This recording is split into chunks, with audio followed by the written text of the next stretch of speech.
I've been researching long and wide for research and real cases of how people can heal a broken relationship. How can they get better? How can we avoid a divorce? It does happen from working on this marriage from day one. And when you see a problem, tackle it straight away. It's like weeds. If you have loads of weeds in your garden, you're going to feel like, oh my gosh, it's too much. But if you just pick up one weed every day, there won't be many weeds left in the end of the week because you keep working on that.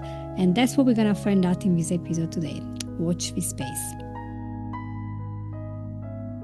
If you feel that you are stuck in conflict in your relationship and there is no way to deal with that, so I want to tell you that there are ways to cope. There are ways to resolve the conflict and to get back that connection with your partner. And I'll be happy to share those ways.